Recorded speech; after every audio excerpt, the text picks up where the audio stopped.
عليكم، مرحبا بكم في دوريا كويزين. اليوم حبيت ندير لكم تحليه بالكابريس. هنا واش عندنا 15 حبه كابريس، عندنا نصف ملعقه مايزينا. انا درت بهذه الملعقه. عندنا حبه بيض نسحقو غير الصفار. عندنا ملعقه كبيره فلون ذوق كراميل، وعندنا ربع لتر الحليب 250 غرام حليب. واللي ما عندوش فلون كراميل يضاعف الكابريس، يزيد في كميه الكابريس. دوك نبداو في تحضير هذه الوصفه. نفتحوا الكابريس تاعنا ونديروه في الكاسرول تاعنا.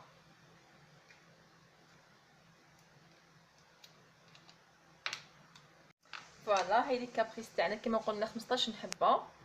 نديروا لها ربع لتر حليب 250 غرام حليب.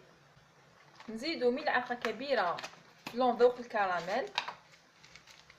كما قلت لكم اللي ما عندوش الفلون هذا يضاعف كميه الكابريس.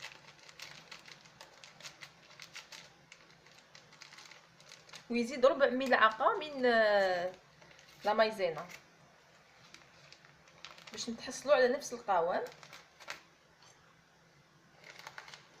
هكذا ندير ملعقه كبيره فوالا معمره.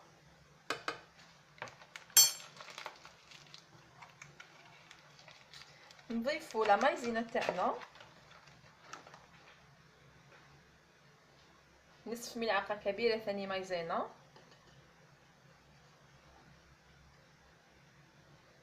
نخلطهم بيان بارد في بارد. شوفوا الكابريس تاعنا ويبدا يطلق اللون تاعو، ونا بدينا نتحصلوا على لون الكراميل.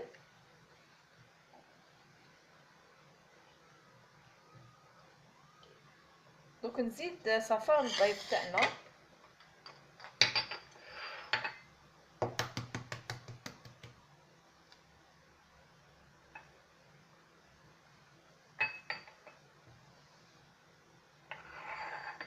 نحو هكذا البياض وحدو والصفار وحدو.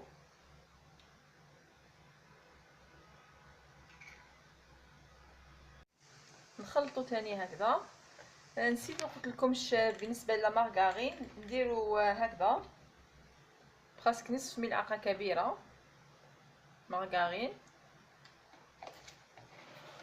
باش تكون التكستور تاع الديسير تاعنا مليحه. نحطوهم فوق النار. هنا فوق النار نخلطو حتى يثقل الخليط تاعنا حتى يعقد وتذوب الزبده هذه ويندمجوا كامل لي زانغريديون. ميم الكابريس هذا تاعنا يذوب. هنا الخليط تاعنا بدا يعقد. نقص للنار باش يكمل يذوب الكابريس هذا. كاين قطع كابريس للداخل مازال ما ذابتش. نقص تماما للنار ونبقى نخلط هكذا حتى يذوب كامل هذاك الكابريس. هنا بعد ما غلى الخليط تاعنا نحيته من فوق النار ونكمل نخلط فيه باسكو مازال شويه كابريس ما ذابش حتى يذوب كامل. مالغري كو الا بقاو قطع معليش. شوفوا اللون تاعو والقوام تاعو هو هنا مازال سخون. انا هكذا ما بقاوليش بزاف قطع تاع الكابريس. دوك نبدا نعمر الكؤوس تاعي.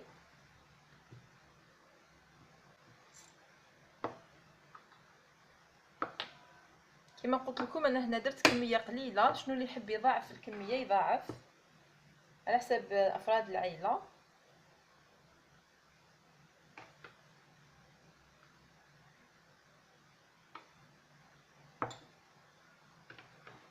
انا ما نعمرهمش بزاف باسكو راني حندير طبقه اخرى.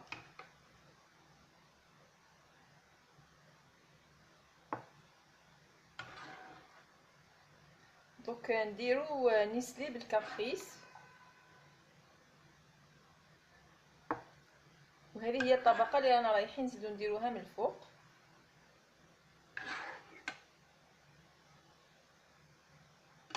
فوالا هكذا نخليهم يبردوا.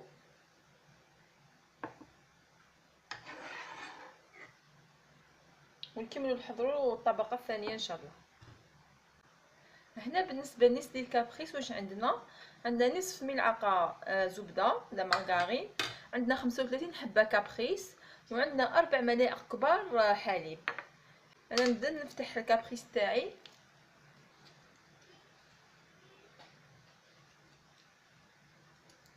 نديرو في لاكاسرول تاعنا ونحطهم فوق النار يذوبوا.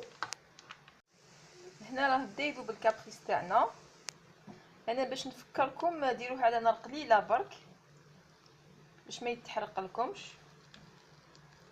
كيما راكم تشوفوا ذابت الزبده وبدا يذوب الكابريس. نبقى نخلط غير بالعقل وديروه على نار قليله. فوالا في هذه المرحله كي يذوب الكابريس تاعنا تماما نضيفوا 4 ملائق كبار حليب كما قلت لكم ونخلطوا. نبقاو نخلطوا هكذا حتى يندمجوا كامل المقادير.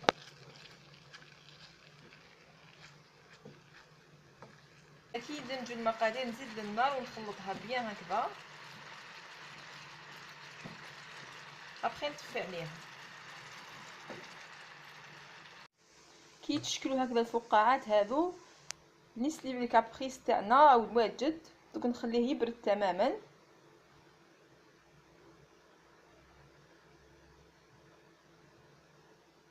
نخليه يبرد ونشوفوا القوام تاعو.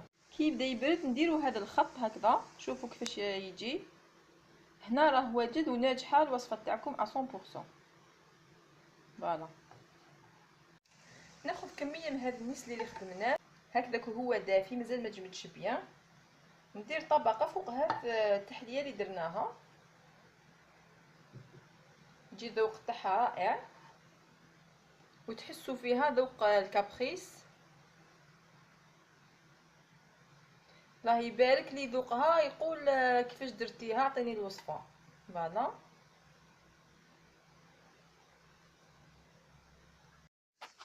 ولكن هذا النسلي بالكابريس ما نديروش حتى تبرد الطبقه اللي من تحت وتجمد، حتى تجمد ولا دير لاكوش هذيك من الفوق بلي بدات تجمد وتشد روحها باش ما يندمجوش طبقتين.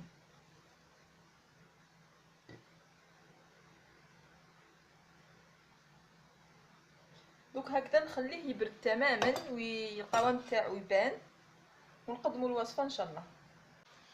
فوالا وصفه النسلي بالكابريس تاعنا.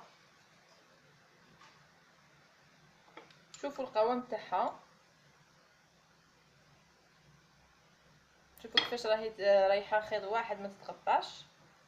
هنا دليل انه الوصفه تاعنا ناجحه. فوالا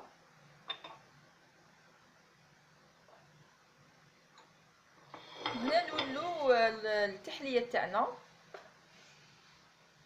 هاي ليك نزينها برقائق اللوز محمرين حمرتهم. الذوق تاعها رائع كانكم تاكلوا في الكابريس. سورتو كي زدنا لها لو نسلي كابريس هذا هكذا ان شاء الله. دوك نوريلكم القوام تاعها.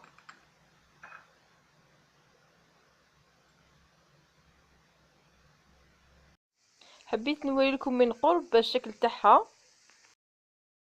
شوفوا هنايا اللون هذا كيفاش جات اون ديغراداسيون من نسلي كابريس هذاك اللي درناه من الفوق. فوالا شوفوا القوام تاعها. فوالا هذه التحليه اللي درناها من التحت، لا كريم اللي درناها من التحت، وهذا الكابريس اللي درناه من الفوق، نسلي كابريس اللي درناه من الفوق. ان شاء الله تعجبكم الوصفه هذه لنهار اليوم. وصفه سهله بمقادير كاينه في الدار. عندنا برك الكابريس هذاك اللي نشروه. هنا اونتو درنا 50 حبه كابريس. مليحه ما تقدموها للضيوف والافراد العائله ثاني. هكذا ما تبخلوش عليا بلابونمون في لاشين ولي لايك تاعكم ولي كومونتير كي مفرا تري غران بليزير. هكذا، ونتلاقاو في وصفات اخرى ان شاء الله. الى اللقاء.